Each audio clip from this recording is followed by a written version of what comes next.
wonder, can you feel the heat? You can try to, but you can't stop me. I'm gonna keep on dancing and taking all these chances. Watch me glow. What's up guys, TechShine here back with another video. Boom! Finally it's time for me to try Samsung's all new S22. S22 is Samsung's entry model in their S22 series of flagship lineup. What I have here is the Indian retail unit, 8GB RAM, 128GB storage model. I wanted to try the S22 model because being the compact king, I wanted to check out a compact flagship phone. Okay, I'll give you guys that compact comparison. But before that, let's unbox and check out the phone. Okay. Opening up the box, we have the device itself. Let's get to it in a bit. Then a SIM tray ejector tool, Type-C charging cable, no adapter in the box, quick start guide. That's about it.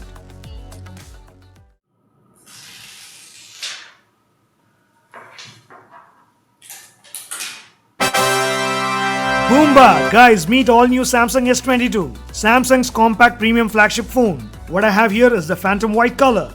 This device feels very solid and comfortable to hold in the hand, and it is light in weight as well. Back is glass unlike the previous S21. Sides are aluminum. To the right you have the volume rocker and power switch. To the left, nothing. Bottom, speaker grill, Type-C charging port and the dual SIM slot, which can take in 5G SIM cards and supports up to 16 bands. Wow! What, Shanji? Where is 5G? Now, India is all set to become a 5G nation in 2021. to facilitate rollout of 5G mobile services within 2022-23 by private telecom providers.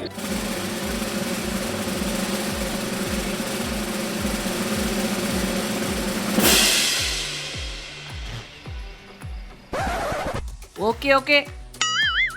To the top, the secondary mic for noise cancellation. The earpiece here, which is almost invisible, also acts as a secondary speaker. Front you have the selfie shooter, and to the back you have the triple camera setup, which I'll talk about soon. Overall, the in-hand feel of this device is just wow. Cool thing is, this device is IP68 water and dust resistant as well. Alright, here are my initial impressions about this device. Starting off with the display, what you're getting on the S22 is a 6.1 inches Full HD Plus HDR10 Dynamic AMOLED 2X display, which is just phenomenal guys. It's a super bright and vibrant display. As you know, Samsung makes the best displays in the market, and this one is one amazing display that you can have in a smartphone. The size is just right for a comfortable single hand use. On the refresh rate, it is 120Hz. Everything is buttery smooth.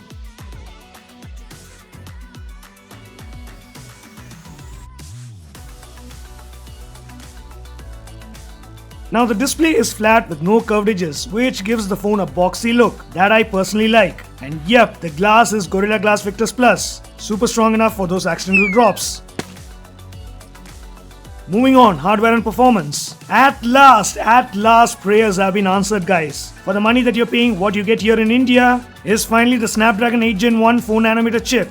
Adreno 730 GPU bundled with 8GB RAM and 128GB UFS 3.1 storage. You have Android 12 out of the box with Samsung's One UI 4.1.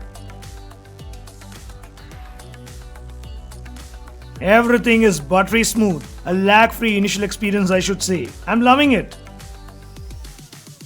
On the gaming, it is a joy, but at times with graphic intensive games, even with 2 minutes of gameplay, I started feeling a bit of warmness at the back. Minus that, from low end to high end games, it can handle it all. Playing my game Sean's Treasure Hunt was a delight. If you guys haven't checked it out, you should.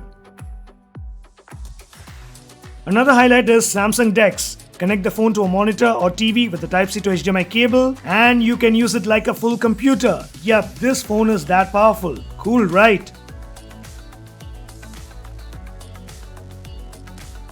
And hey, all primary sensors are accounted for, including NFC. Coming to the camera, well, the triple camera setup does take some impressive shots. What you get here is a 50 megapixel primary wide, 10 megapixel telephoto and 12 megapixel ultra wide. And to the front, it is a 10 megapixel sensor. I just wish Samsung moves away from the 10 megapixel selfie shooter for a flagship at this cost. Anyways, using the main camera, you can shoot up to 8K 24 FPS, which I'm sure you guys won't use. Yes!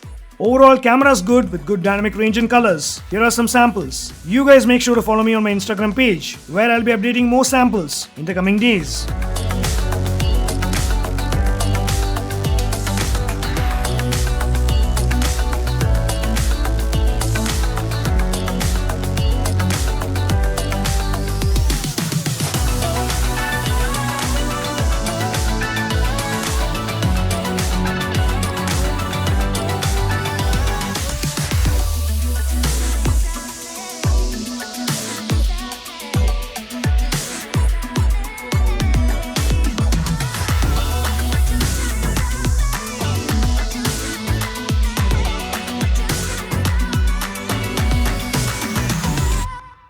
Okay, now moving on to battery. Well, this is where Samsung just went nuts. Utter nonsense. I expected a larger battery this time, but what you get is just a 3700 mAh battery. What? If I remember right, even the previous generation had a slightly larger battery. For casual use, it's okay, you can get through. But for users who are active and fiddle their phone very often, like me, definitely you'll be having a bit of trouble pushing it to a day without topping it up in between. And to add salt to the wound, this device supports only 25 watt fast charging, unlike the 45 watt the Ultra supports. That too, you gotta buy a charger separately. It's like Samsung wanted to create the best compact flagship phone and screw it up with a lower capacity battery or bad optimization. Whatever the reason, in my initial test, battery dropped 1% every 60 seconds when playing some graphic intensive games or when I push the device a bit with my regular tasks using dual SIM cards. I really hope software updates can fix it to some extent. Maybe. On the other hand, wireless charging, yes, it supports QI wireless charging up to 15 watts and also supports reverse charging. Here is a complete technical specification overview for your reference. Overall, in a market flooded with large Android phones, you will like this device for sure if you're someone looking for a flagship Android phone. But Okay. Exclusive Texan comparison time. Well, if I have to say, the size of the S22 phone is approximately in the size of a 130 ml Woodward's gripe water pack. Yup, crazy but true. Another exclusive Texan comparison. Okay, coming back, what I feel personally is, for me, battery backup on this device is a deal breaker. Might not be for many casual users, but personally, I am not impressed for the price of $72,999. Even though you can bring it down to $63,000 with some bank offers and exchange offers, still, my initial impressions is that this is an amazing phone minus the battery. Now you guys tell me, if you have the budget, will you buy this phone for the Android ecosystem or will you pick up an iPhone 13? Let me know in the comments. So that's it for this video. Hope you found it informative. If you did, like, share and subscribe, and I'll catch you guys in another exciting video. Until then.